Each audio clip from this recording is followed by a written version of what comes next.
The first thing I heard was the sound of metal grinding against my lock before I even saw them touching my barn. It was 6:12 a.m., that cold kind of morning where the air feels sharp in your lungs, and the smell of fresh cut wood drifted across my property like something had already been taken apart. I stepped out onto the porch barefoot, gravel biting into my heels, and there they were, 3 contractors in neon vests, bolt cutters still hanging loose in one guy's hand, my chain lying broken on the ground like it had never meant anything. And right behind them, standing perfectly still with a clipboard pressed against her chest like it was a badge, was Maggie Whitmore. She didn't even look surprised to see me. She just smiled. That slow, polished smile that never reached her eyes. "Morning, Ethan," she said, like we were neighbors having coffee instead of her people breaking into a structure my grandfather built with his own hands. I didn't say anything. I just looked past her, at the side of the barn where someone had already drilled in a fresh metal sign. HOA property. The letters caught the early light, clean and permanent, like they'd been waiting for this moment. The smell of machine oil mixed with sawdust hung in the air, and I could hear the low hum of a generator somewhere behind the building. They were already setting up like they owned it. Like I didn't exist. Maggie took a step closer, heels clicking softly against the dirt, completely out of place on land that had never cared for anything polished. "This structure has been reassigned under community development zoning," she said, flipping a page on her clipboard without even looking at me. "Your family hasn't maintained active use in years." That word, reassigned, sat wrong in my chest, like she'd just rewritten something that wasn't hers to touch. I glanced at the barn door, still slightly open from where they'd forced it, and for a second I could see inside. Dust floating in the air, old beams running overhead, the same ones my grandfather had lifted into place back in 1954. I could almost hear his voice in the quiet, steady and certain, telling me to measure twice before cutting anything. And now here they were, cutting first, asking nothing, taking everything. I stepped forward, slow, controlled, the kind of calm that sits right on top of something much sharper. "You're making a mistake," I said.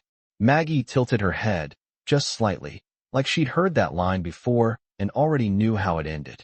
"No, Ethan," she replied softly, tapping her pen against the clipboard. The mistake was leaving things unattended. Behind her, one of the workers fired up a drill, the sound ripping through the morning silence, echoing off the wood like a warning. I watched them move like this was routine, like my barn was just another project on a list. And that's when it clicked. The way the sign was already printed. The way the lock was cut before sunrise. This wasn't a misunderstanding. This was planned. Carefully. Quietly. And what Maggie didn't know, what none of them knew, was that barn wasn't just a building sitting on forgotten land. It was tied to something older. Something filed long before her HOA even existed. I didn't argue. I didn't raise my voice. I just stood there, breathing in the scent of sawdust and cold air, and let them keep working. Because sometimes the loudest move you can make is saying nothing at all. I did not stop them that morning. And that was the part people never understand when they hear this story later. Because from the outside it looks like I just stood there and let someone take something that mattered. But the truth is I knew exactly what I was looking at the second I saw that sign go up and the lock hit the dirt, and I knew rushing in loud would only play into whatever paperwork they thought protected them. So I stepped back and let the moment settle into something I could read. Clearly, like a blueprint laid out on a drafting table. That barn was never just a structure to me. It sat about 80 yards behind the main house, built from hand-cut cedar that still held the smell of resin even after 70 years of Texas summers, and every beam inside it carried a mark, a notch, a story that traced back to my grandfather, Thomas Caldwell, a man who believed land was something you worked with, not something you handed over to committees with matching letterhead. I grew up inside that barn more than I did inside the house, learning how to measure lumber, how to level ground, how to listen to wood when it shifts in the heat, and later, when I became a civil engineer, those early lessons became the foundation for everything I built, everything I trusted, everything I questioned. When my grandfather passed, he did not leave behind much in terms of cash, but he left the land, all 47 acres of it, along with a quiet understanding that nothing on it existed by accident, and that included the barn. Most people saw it as old storage, maybe a liability, something you could knock down and replace with something cleaner, but what they did not see were the details he built into it, The way the foundation sat slightly higher than the surrounding grade, the way the drainage cut along the north side funneled water away during heavy storms, and more importantly, the way he handled the paperwork. My grandfather did not trust loose records, and he definitely did not trust local committees deciding what belonged to who. So every time he built something that mattered, he documented it, filed it, and then kept copies where only someone who understood his habits would ever think to look. That morning, as the sound of drills echoed behind me and Maggie Whitmore stood there acting like she had already won something, I could feel that memory pressing forward, not as panic, but as a quiet certainty that something was off. Because if there is one thing I have learned working with land, it is that boundaries do not just shift overnight unless someone moves them. And when someone moves them, they leave a trace, even if it is buried under official language and stamped approvals. I walked back toward the house slowly, the crunch of gravel under my boots sounding louder than usual, and I could still hear Maggie's voice behind me, calm and controlled, directing her crew like she had rehearsed this moment. And maybe she had. Maybe this had been building for months while I was busy with contracts out of state, trusting that what was mine would still be there when I got back. Inside the house, the air felt different, warmer, carrying the faint smell of old paper and coffee that had gone cold on the counter, and I stood there for a second, letting the noise from outside fade just enough so I could think clearly. Because this was not about a barn anymore, and it was definitely not about a misunderstanding. This was about someone rewriting ownership in a way that counted on me reacting emotionally instead of thinking structurally. And that was their first mistake. I moved toward the hallway closet where my grandfather kept things that did not belong in plain sight, the kind of place most people overlook because it looks too ordinary to matter. And as I reached for the handle, I could still hear the faint echo of that drill outside, steady, confident, like they believed they were building something permanent. What they did not realize was that permanence does not come from signs or noise or even time. It comes from what is written, what is recorded, and what cannot be erased once it surfaces. And I had a feeling I was about to find exactly what they were hoping I never would. The closet door creaked the way it always had, that soft wooden groan that felt more like a memory than a sound. And as I pulled it open, the smell hit me immediately. Old paper, dry dust, and something faintly metallic, like time itself had settled into that space and never left. Most people would have seen nothing but a stack of boxes and a few worn jackets hanging on a rod. But I knew better, because my grandfather did not believe in obvious hiding places. He believed in patterns, habits, repetition, the kind of logic you only notice if you have lived inside it long enough. I reached past the coats and ran my fingers along the back panel until I felt it, a slight shift in the wood, barely noticeable unless you knew it was there. And when I pressed in just the right spot, the panel gave way with a quiet click, revealing a narrow compartment tucked into the frame like it had always been part of the structure. Inside were documents, neatly stacked, tied with a thin piece of twine that looked older than I was, edges yellowed but perfectly preserved, and right on top sat a folded sheet with my grandfather's handwriting across the front, my name written in that steady, deliberate script I had not seen since I was a kid. Outside, I could still hear the faint rhythm of tools against wood, the low hum of machinery, the sound of people who believed they were making progress, and it only made the silence in that hallway feel sharper, more focused, like everything was narrowing down to this moment. I untied the twine slowly, careful not to rush, because something about the weight of those papers told me they mattered more than anything happening outside. And as I opened the first document, I felt that same calm settle in again, the kind that comes when confusion starts turning into structure. It was a survey, dated back to 1972, lines drawn with precision, measurements marked in feet and inches, boundaries defined not by assumption, but by exact coordinates. And there, clearly outlined, was the barn, not just as a structure, but as a registered improvement tied directly to the land in a way that could not be separated without a formal transfer. I flipped to the next page, then the next, each document adding another layer, permits, certifications, filings, all stamped and recorded, all bearing my grandfather's name. And then I saw it. The one thing I had been hoping for without even knowing it yet, a deed addendum, separate from the main property record, specifically identifying the barn and its immediate surrounding land as a protected structure under a legacy clause that predated the entire development Maggie's HOA now claimed. authority over. I let out a slow breath I did not realize I had been holding, the paper steady in my hands while the sound of a hammer echoed faintly through the walls behind me. And for a moment, I just stood there, letting it sink in, not as excitement, not as relief, but as confirmation. Because this was never about whether they believed they owned it.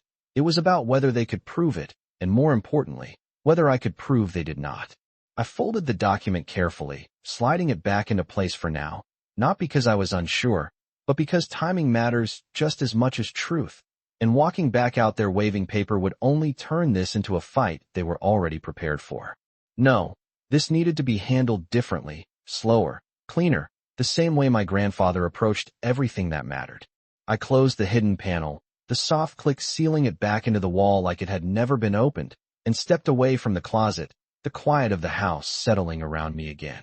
Outside, the noise continued, steady and confident, like nothing could interrupt it, like they had already crossed a line they thought I would never see. But I had seen it now, not just the line, but the way it had been moved, adjusted, rewritten to fit someone else's plan. And as I walked back toward the front door, the scent of sawdust drifting in through the open window, I realized something Maggie Whitmore clearly did not. This was not just a property dispute anymore. This was documentation versus assumption. And documentation, when it is done right, does not argue. It ends things. When I stepped back outside, nothing had changed on the surface, and that was exactly the problem. The drill was still whining against wood, steady and confident, like it belonged there, and the smell of fresh sawdust hung heavier now, mixing with the faint scent of diesel from a truck idling near the fence line. Maggie stood exactly where I had left her, one hand resting lightly on her clipboard, the other gesturing as she spoke to one of the contractors, her voice calm, controlled, like she was overseeing something routine instead of dismantling a line that had been in place for over 70 years. She glanced at me as I approached, just long enough to acknowledge that I was still there, then went right back to her instructions, like I was background noise in a project that had already been approved. That told me everything I needed to know about how far this had gone. This was not a spontaneous decision, and it was not just her.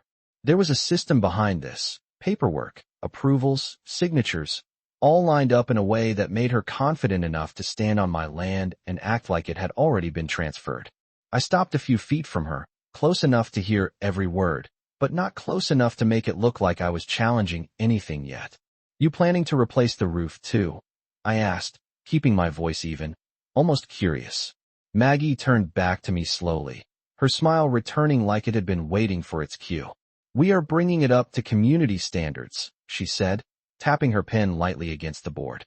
"It will serve as a shared structure for residents. Storage, events, maybe a small gathering space." The way she said shared made my jaw tighten.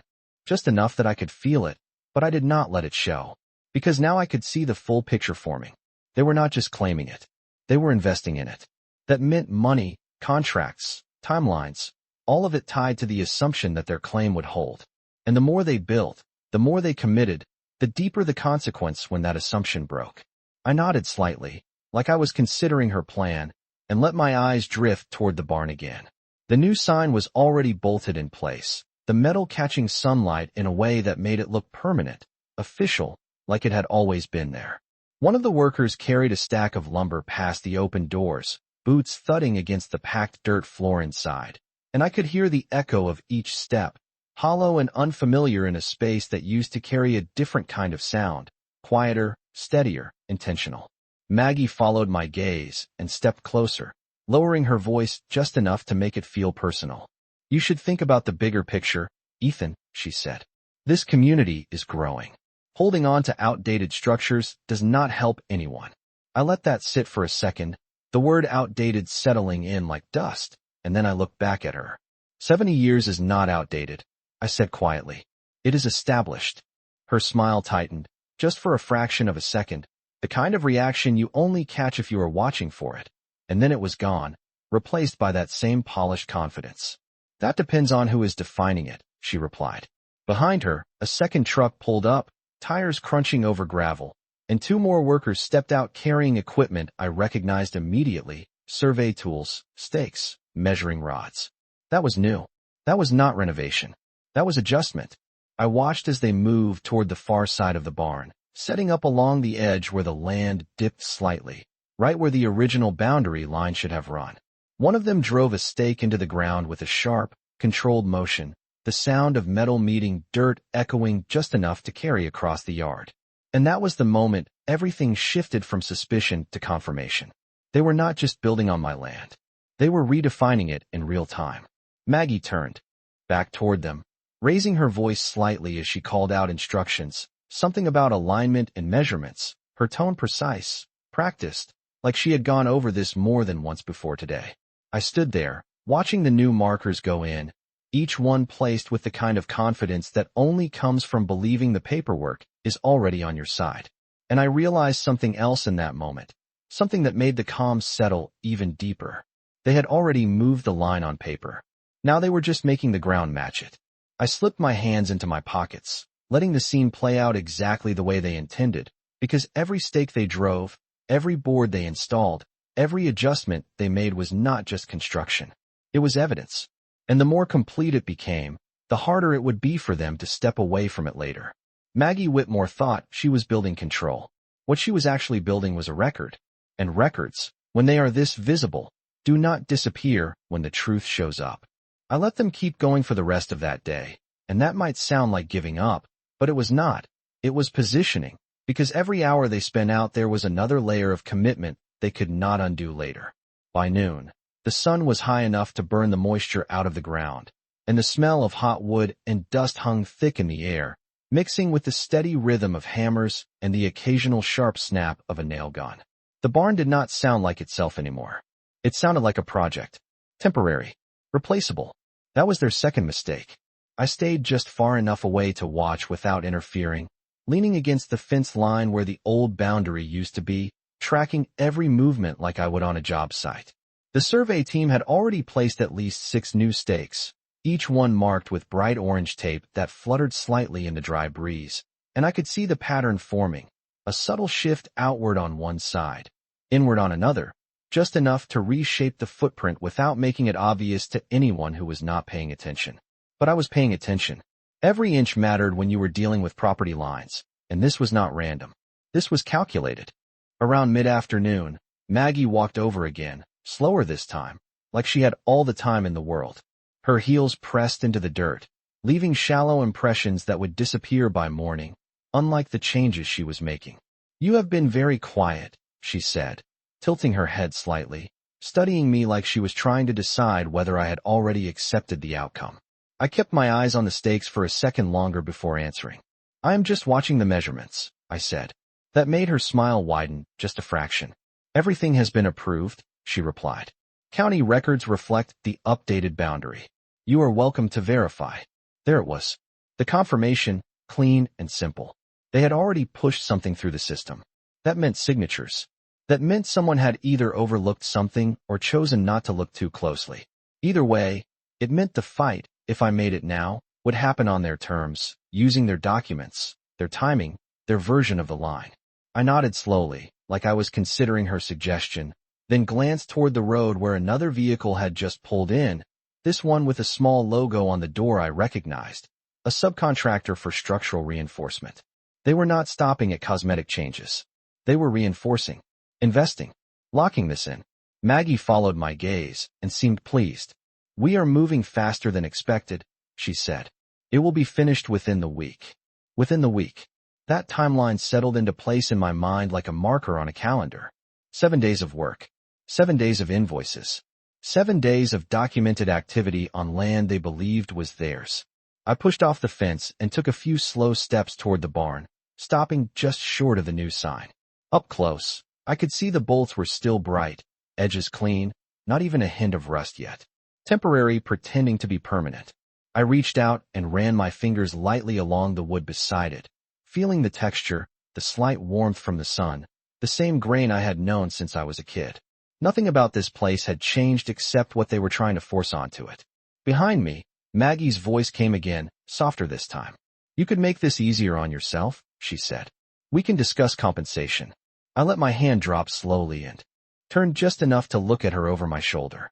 "Compensation for what?" I asked, my voice steady. "For something that was never yours to take." The smile stayed on her face, but it hardened, just slightly, like a surface cracking under pressure.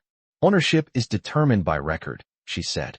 And right now, the record is very clear. I held her gaze for a second, then nodded once, like I agreed with her. Because in a way, I did. Ownership was determined by record. And records, when you looked at the right ones, told a very different story than the one she was standing on. I turned away after that, walking back toward the house without another word, the sound of construction continuing behind me like it would go on forever. But it would not. They had 7 days, maybe less if they kept this pace, to build whatever version of reality they thought would hold. And I had something they had not accounted for, something older than their approvals, something that did not change just because someone filed a new map. I stepped inside, the cooler air wrapping around me, muting the noise outside just enough to think clearly again. This was no longer about stopping them. It was about letting them finish, letting them believe it was complete. Because the higher they built on the wrong foundation, the harder the fall would be when the real one showed up. And I was going to make sure it showed up at exactly the right time. By the second morning, the sound started earlier, before the sun had fully cleared the tree line. A low engine rumble rolling across the property like a warning that they were not slowing down, they were accelerating. I stepped out with a cup of coffee still warm in my hand, the bitter smell mixing with the now familiar scent of fresh lumber and disturbed earth, and I could see it immediately. The change was no longer subtle. They had framed out new sections along the side of the barn, extended beams that did not belong to the original structure, clean, straight, and completely out of rhythm with the older wood that had weathered decades of heat and rain. It looked wrong, not just visually, but structurally, like someone had forced a new design onto something that was never meant to carry it. And yet, they moved with confidence, boots hitting the ground in steady patterns, tools passing from one hand to another like this was just another job on a long list of completed projects. Maggie was already there, standing near the new survey line, talking with the surveyor, her finger tracing along a printed map clipped to her board. Even from a distance, I could see the lines were different from what I had pulled from the closet, shifted just enough to justify everything happening in front of me. I took a slow sip of coffee, letting the heat settle before I walked closer, not rushing, not reacting, just observing the way everything connected. "Morning," I said as I reached them, my voice calm, steady, the same tone I used on job sites when something did not add up, but I was not ready to say it out loud yet. Maggie glanced up, that same controlled smile in place. "You are up early," she said. I nodded slightly. "So are you." The surveyor looked between us, then back down at his equipment, adjusting a tripod with careful precision, like he did not want to be part of whatever tension sat in the air. I crouched down near one of the new stakes, brushing a bit of dirt away with my fingers, feeling the ground, the compacted soil, the slight difference in texture where it had been disturbed recently. 3 feet, maybe a little more. That was all it took. 3 feet to shift ownership on paper. 3 feet to justify a claim. 3 feet to build an entire narrative around. I stood back up slowly. "Your line is off," I said, not accusing, just stating it like a measurement. Maggie did not even look at the ground. "It matches the updated county survey," she replied instantly. No hesitation. That meant she had rehearsed that answer. Probably more than once. I nodded again, like I accepted it, and glanced at the barn where 2 workers were installing a new support beam, drilling into wood that had already held its own weight for decades without their help. The sound echoed sharply, a hollow, artificial note against something that used to feel solid. "You are reinforcing a structure you do not fully understand," I said quietly. That made her pause, just for a second, and in that pause I saw it, not doubt, but irritation, like. I had stepped slightly outside the script she expected me to follow. "We have engineers for that," she said, her tone tightening just enough to notice. I almost smiled at that, but I kept it to myself. Because that was the difference. They had engineers. I was one, and I knew exactly what they were doing. Not just on the surface, but underneath it. The load they were adding. The way the extension would redistribute weight. The fact that the original foundation was never designed for expansion in that direction. It would hold, for now, but it was not the point. The point was that every modification they made was documented, permitted, filed, tied to the claim they believed was valid. And that claim rested entirely on a line that had been moved on paper. I stepped back again, letting them continue, watching as another beam went up, Another measurement taken, another decision locked into place. Maggie turned back to her clipboard, already moving on, already thinking ahead, because in her mind this was done. This was just execution. But I could feel the timeline tightening now, not just their 7 days, but mine. Because the deeper they went, the more complete this became, the more precise everything needed to be when I stepped in. I took one last look at the barn, at the mix of old and new, at the sign still gleaming against weathered wood, and then I turned back toward the house, the coffee now gone cold in my hand. They were building fast, but they were building on something they did not actually own. And the more they built, the more undeniable that truth would become when it surfaced.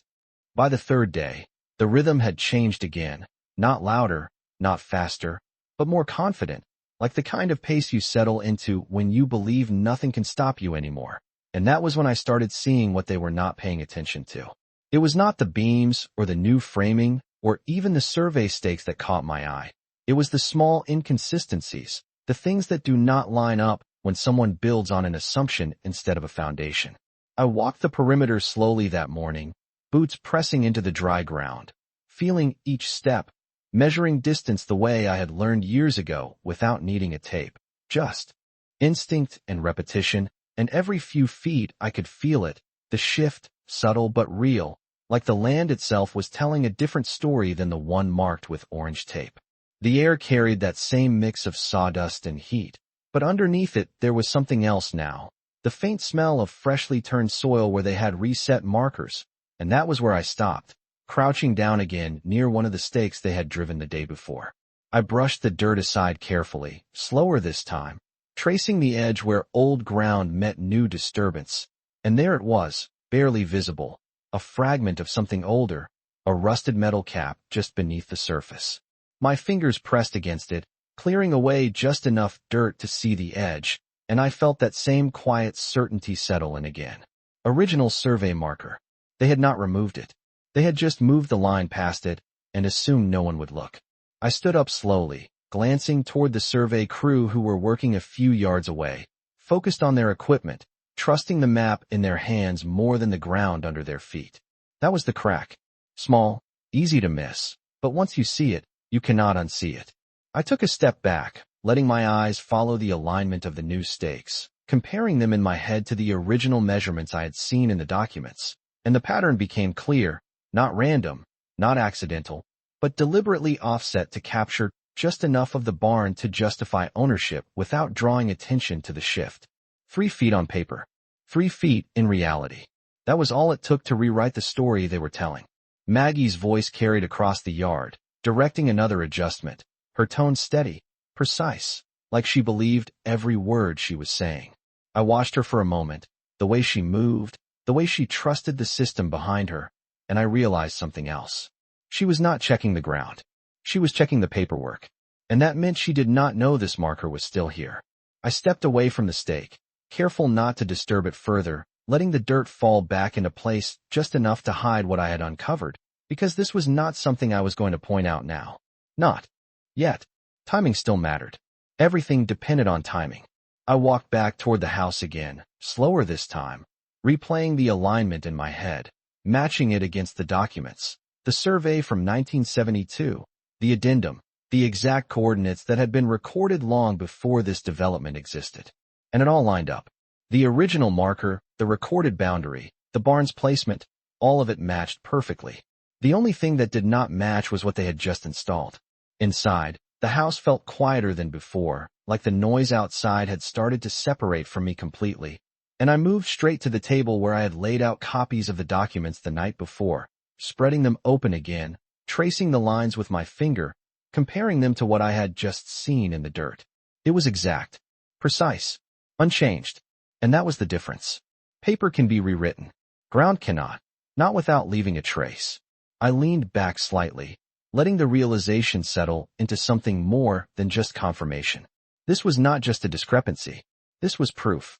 Physical, undeniable, sitting just beneath the surface waiting for someone to notice. And now I had. Outside, the construction continued, steady and confident, like they were moving closer to completion with every passing hour, but now I could see it clearly. Every step they took was anchored to a line that did not actually exist. And when that line was exposed, everything built on it would have to answer for it. I folded the documents carefully, setting them aside, my mind already moving ahead, not to confrontation, but to sequence, to the exact moment this needed to surface to have the most impact.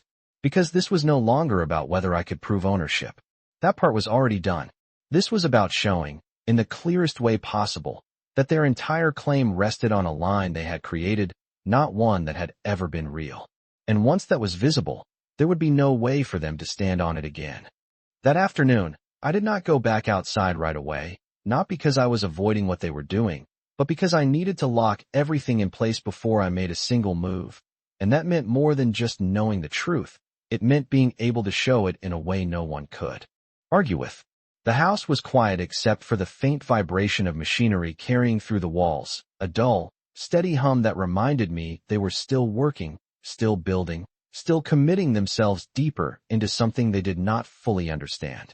I spread the documents out across the table again, this time not just reading them, but aligning them, matching each measurement, each coordinate, each note written decades ago to the exact points I had just walked outside. The survey from 1972, the deed addendum, the registered improvement record, they all told the same story, one that had not changed, one that had not moved 3 feet in any direction. And then I pulled out my own tools, not paper this time, but equipment, the same kind I used on professional sites where accuracy was not optional. I retrieved my measuring wheel, my level, and a laser distance meter, laying them out one by one like I was preparing for a job, because that is exactly what this had become. Outside, they were building a version of reality based on altered documents. Inside, I was preparing to map the real one. I stepped back out just before sunset, when the lights softened enough to cast longer shadows, making every line and edge more visible, and I walked straight to the spot where I had found the original marker earlier. The ground was still slightly disturbed, but the rusted cap remained hidden just beneath the surface, exactly where it had always been. I set the measuring wheel down and started from that point, rolling it slowly across the ground, counting each foot, each inch, my pace steady, controlled, matching the original survey as closely as possible. The numbers lined up exactly the way I expected them to, each measurement confirming what I already knew. The barn sat precisely where it had always been recorded, no shift, no adjustment, no ambiguity. When I reached the edge of the structure, I paused, looking up at the new framing, the extensions they had added, and then I turned, aligning my laser meter with the nearest new stake they had driven. The red beam cut clean across the air, landing exactly where the new boundary claimed the line should be, and the difference was immediate. 3 feet. Not approximate. Not estimated. Exact. I lowered the device slowly, letting the numbers settle in my mind, and then I did it again from a different angle, cross-checking, confirming, eliminating any doubt. Same result. Every time. I glanced toward the crew, still working, still focused on their tasks, unaware that the line they were following was already being measured against something they had not accounted for. Maggie was further off to the side now, speaking with someone on her phone, her posture relaxed, like everything was proceeding exactly as planned. And in her mind, it probably was, because she was working from documents that told her she was right. The problem was those documents did not match the ground. And now I had both. I spent the next hour mapping every point I could, recording distances, angles, positions, not just in my head, but on paper, creating a clean, simple overlay that showed the difference between what existed and what had been claimed. No emotion, no argument, just data. Because data does not need to raise its voice. It just needs to be clear.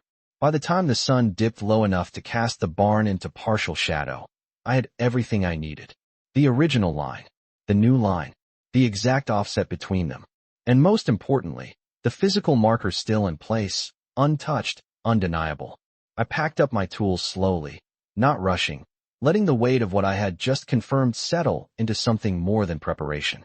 This was evidence now, not just in documents, but in measurements that could be repeated, verified, proven by anyone willing to look. I took one last look at the barn, the mix of old wood and new framing standing side by side, and I could see the full picture clearly now. They had built their entire claim on a line that only existed on paper, and I had just mapped the one that had never moved. I turned back toward the house as the last of the light faded, the sound of construction finally starting to slow behind me, replaced by the quiet hum of cooling equipment and distant voices wrapping up for the day. They thought they were getting close to finishing, but what they had really done was create a complete, documented record of their mistake. And now I had the proof to show exactly where it started. By the fourth day, I stopped thinking in terms of reaction and started thinking in terms of alignment, not just of land, but of people, because evidence on its own is powerful, but the right people seeing it at the right moment makes it undeniable. The morning air felt heavier that day, carrying the smell of treated lumber and fresh paint now, which meant they were moving into finishing stages, not just structure but presentation, the kind of work that signals confidence, like they were already imagining how this place would look when it was done. I stood at the edge of the yard with my notes in hand, watching as a crew installed new lighting along the side of the barn, wiring it into a temporary power line that ran back toward the subdivision. And I could see it clearly. They were not just renovating, they were integrating it into their system, tying it into something bigger so it would feel permanent. That was when I made the call. I stepped back into the house, the cooler air settling around me, and pulled out my phone, scrolling to a number I had not used in years but knew would still be there. Daniel Harper, licensed land surveyor. The same man who had worked with my grandfather decades ago, back when accuracy still meant walking the land, not just updating files on a screen. The line rang twice before he picked up, his voice older, slower, but still steady. Daniel Harper, he said. I did not waste time. This is Ethan Caldwell, I said. There was a pause, just long enough to recognize the name, and then a shift in his tone. Caldwell, he repeated. It has been a while. I looked out the window toward the barn, the new sign still catching the light, and let a breath settle before I spoke again. I need you to come out and verify a boundary, I said. Another pause, this one heavier, like he already understood there was more behind that request. Is this about your grandfather's land? He asked quietly. Yes, I said, and it has not moved. He exhaled slowly on the other end, the sound faint but clear. Give me the address, he said. I will be there tomorrow morning. I ended the call and set the phone down, feeling the shift happen internally, not in emotion, but in structure. This was no longer just my measurement against theirs. This was verification. Independent. Documented. Recognized.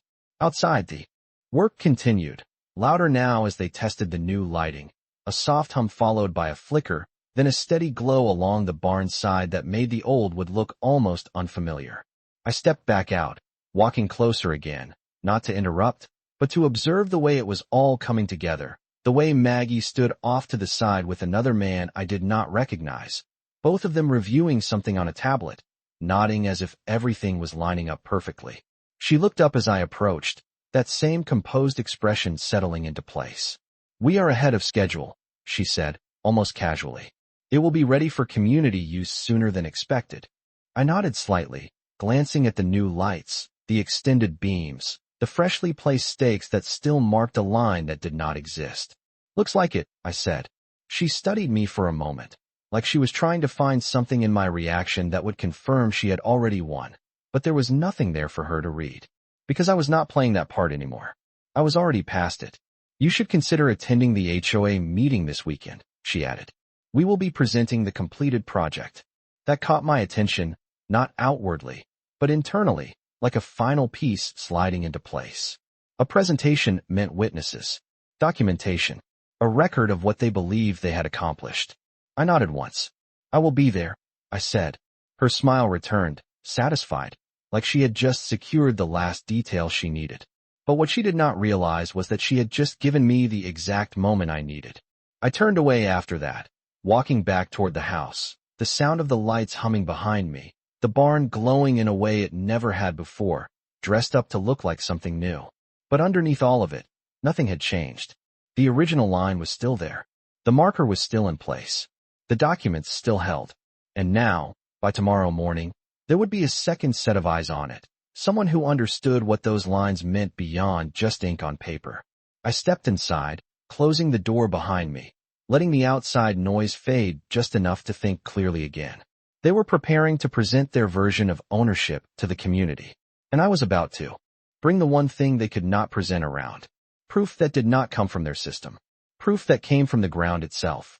Daniel Harper arrived just after sunrise the next morning, his truck rolling slowly down the gravel drive like it had done 100 times before, tires crunching in a way that sounded familiar, grounded, unchanged. I stepped out to meet him, the air still cool, carrying that early morning quiet before the construction noise kicked in again, and for a moment everything felt suspended, like the land itself was waiting to see what would happen next. He stepped out of the truck with the same deliberate pace I remembered, older now, gray in his beard, but his eyes sharp, scanning the property before he even said a word. "You kept it the same," he said, looking past me toward the house, then the barn beyond it. I nodded once. "The land never needed changing," I replied. He gave a small hum of agreement, then reached back into his truck, pulling out his equipment, not rushed, not dramatic, just methodical, like this was another job, even though we both knew it was not. By the time the first hammer strike echoed from the barn again, Daniel was already setting up near the original marker, his tripod planted firmly, his level adjusted with careful precision. The survey crew on Maggie's side noticed him within minutes, their movements slowing just enough to show awareness, but they did not approach, not yet. They stayed on their side of the new line, trusting their version of it. Daniel did not acknowledge them. He focused on the ground. That was the difference. I stood a few feet back, letting him work, watching the way he measured, checked, recalibrated, each motion steady, practiced, built on decades of doing this the right way. After a few minutes, he glanced up at me. "Show me what you found," he said. I walked him over to the spot where the original marker sat beneath the surface and crouched down, brushing the dirt aside just enough to reveal the rusted cap again. He leaned in, studying it closely, then nodded once, slow and certain. "That has not moved," he said. Not a question, a statement.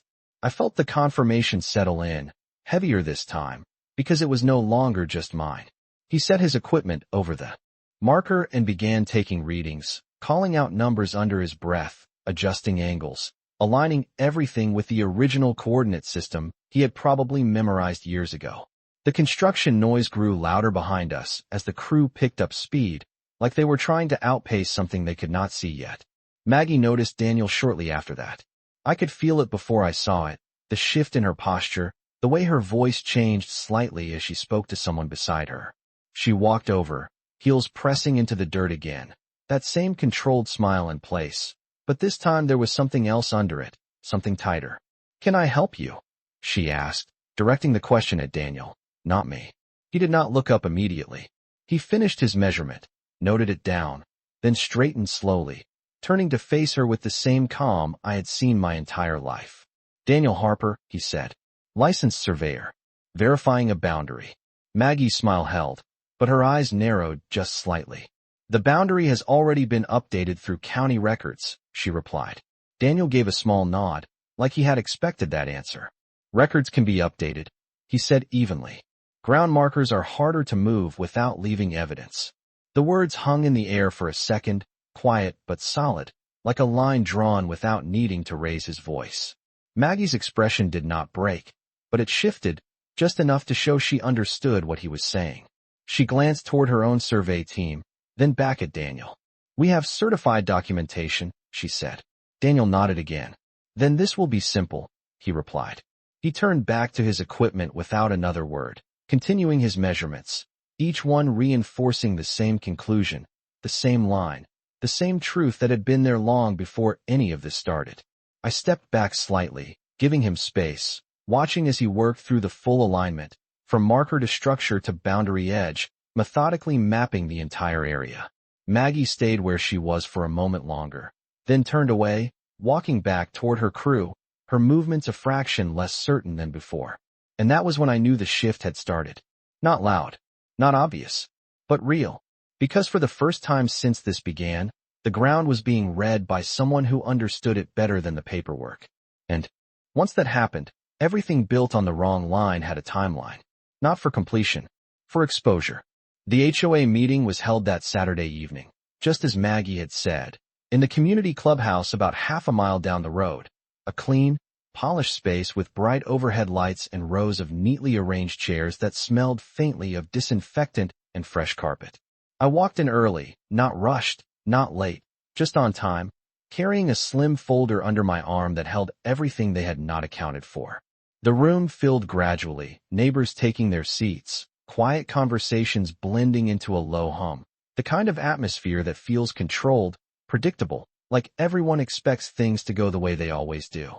At the front of the room, Maggie stood beside a projection screen, tablet in hand, speaking confidently with a few board members, her posture straight, her expression composed, like this was just another successful project she was about to present. And in her mind, it probably was, because everything she had built led to this moment. The lights dimmed slightly as the meeting started, and Maggie stepped forward, her voice clear, steady, carrying across the room with practiced ease. She spoke about community growth, about shared spaces, about improving property value. Each word carefully chosen, each sentence building toward what she believed was a completed success. Then she turned, gesturing toward the screen as images appeared, photos of the barn, before and after, the new structure standing clean and reinforced, lights glowing along the sides, the sign clearly visible. There were nods in the room, a few quiet approvals. It looked convincing. That was the point. This structure, she said, her voice steady, has been successfully integrated into our community under updated county zoning and boundary alignment. Updated. That word again. It carried weight in the room. Authority. Finality. She tapped her tablet, bringing up a map, clean lines, sharp edges, the new boundary clearly marked, the barn sitting comfortably within it. All documentation has been verified, she continued. All work completed in compliance. That was my cue. I stood up slowly, not interrupting, not raising my voice, just stepping into the moment at exactly the point where it mattered most. The room shifted slightly as people turned, noticing movement, but Maggie kept her composure, her eyes finding mine almost immediately. Ethan, she said, her tone still. Controlled. Do you have something to add? I nodded once and walked forward, each step measured, steady, the sound of my boots against the floor quiet but clear. I reached the front without hesitation and set the folder down on the table beside her, opening it carefully, not rushed, not dramatic, just precise. You said all documentation has been verified, I said, my voice even, carrying just enough to reach the back of the room. Maggie held her posture, her expression unchanged. That is correct, she replied. I slid the first document forward, the original survey from 1972, placing it flat where everyone could see it. This is the registered boundary from before your development existed, I said. Then the second document, the deed addendum, placed directly beside it. This is the legal designation of that structure. The room quieted, the low hum of conversation fading into something sharper, more focused. Maggie glanced down briefly, then back up at me, her expression tightening just slightly. Those records are outdated, she said. I nodded like I expected that. That is what I thought too, I replied calmly. Then I reached into the folder and pulled out the measurements, the mapped overlay, the comparison between the original line and the one they had presented. I laid it down between us. So I verified it, I said. I paused just long enough for the weight of that to settle, then continued. With a licensed surveyor who placed the original marker himself. There was a shift in the room now, not loud, but undeniable, chairs creaking slightly, people leaning forward, eyes moving from the documents to Maggie, then back again. Maggie's composure held, but it was thinner now, stretched just enough to show the pressure underneath. County records reflect the current boundary, she said, her voice still steady, but tighter. I nodded again, then reached into the folder one last time and placed a photo on top of the documents. The original marker, still in the ground, unmoved. The ground does not, I said quietly. That was it. No raised voice. No argument. Just the line, clear and final. The room went still in a way that felt different from silence, heavier, like something had just shifted that could not be shifted back. Maggie looked down at the photo, then at the documents, then back at me, and for the first time since this started, she did not have an immediate answer. Because this was no longer about presentation. This was about proof. And proof does not need permission to be heard. For a few seconds, no one moved, and that kind of silence is different from the kind you get when a room is simply quiet. This was the kind that settles in when something people believed without question starts to come apart in real time. Maggie's eyes stayed on the photo longer than they should have, just long enough for everyone else to notice that she was not dismissing it immediately, and that alone was enough to shift the room.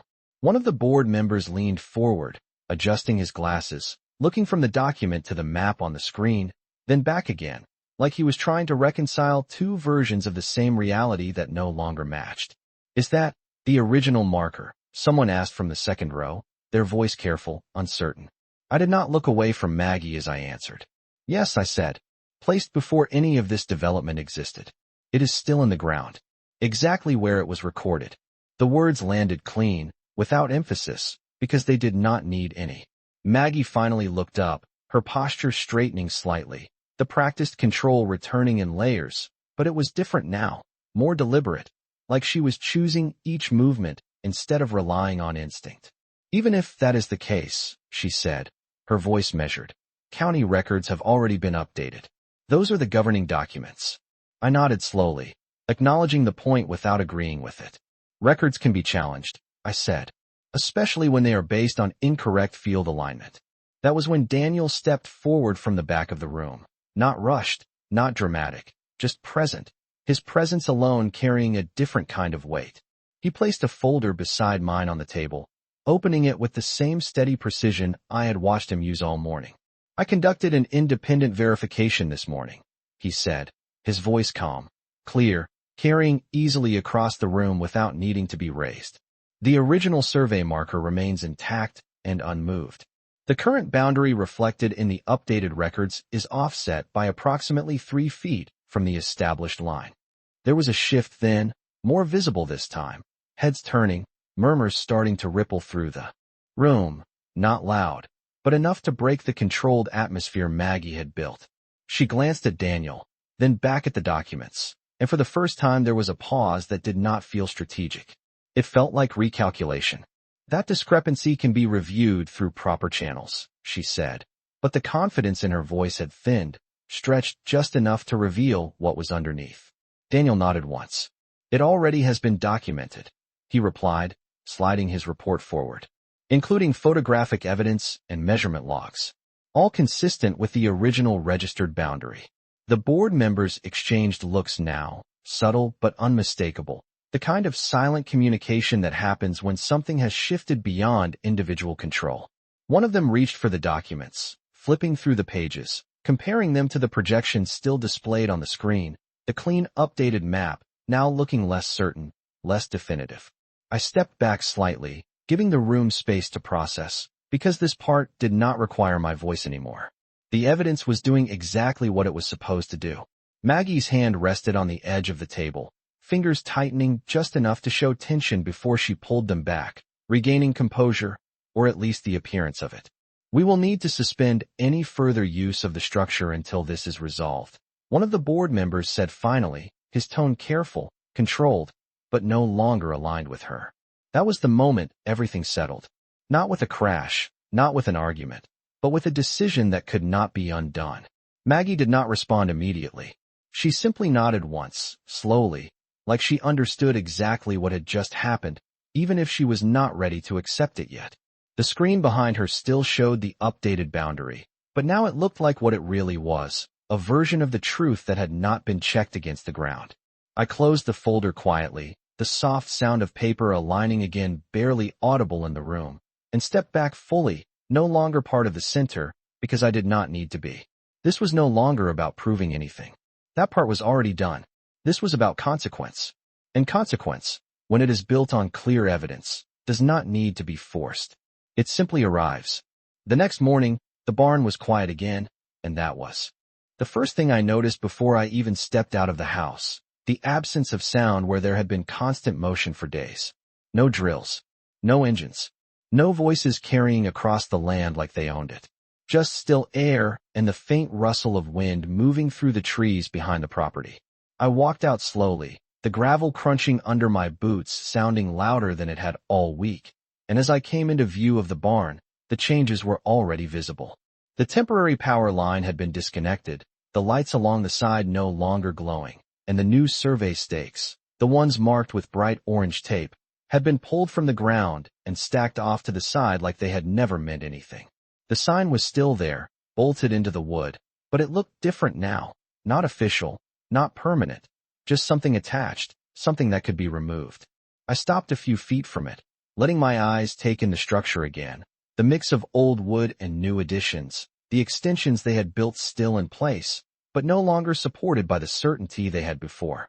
Behind me, I heard the slow approach of a vehicle, and when I turned, I saw a county truck pulling up along the edge of the property, followed by another one behind it. Doors opened, and two officials stepped out, clipboards in hand, their movements calm, procedural, like they had done this many times before. They did not rush. They did not hesitate. They walked straight toward the barn, toward the line, toward the exact place where everything had shifted. Maggie arrived a few minutes later, her car pulling in faster than the others, stopping short near the fence line, the door opening with more force than necessary. She stepped out, her posture still controlled, but the edges of that control were sharper now, less polished, like something underneath had been disturbed and had not settled yet.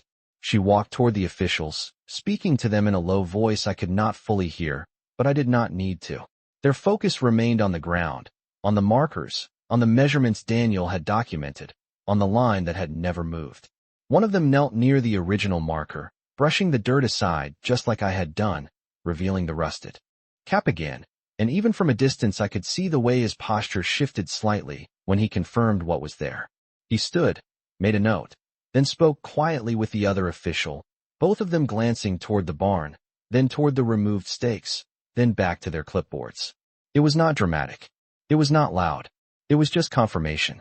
Maggie stood a few steps away, arms crossed now, her gaze fixed on the process, not interrupting, not directing, just watching, like she was waiting for something to change, for some detail to align back in her favor.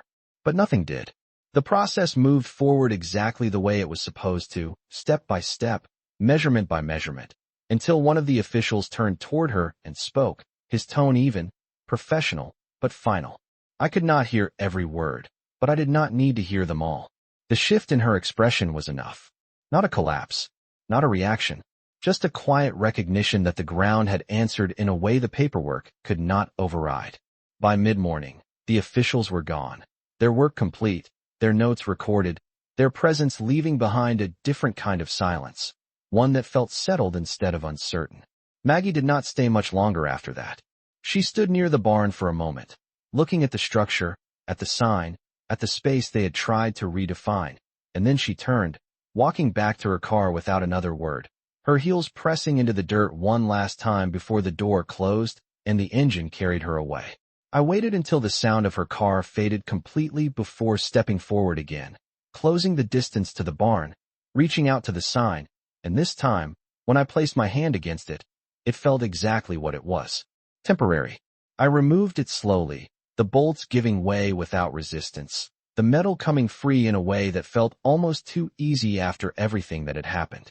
I set it aside carefully, not thrown, not discarded, just removed.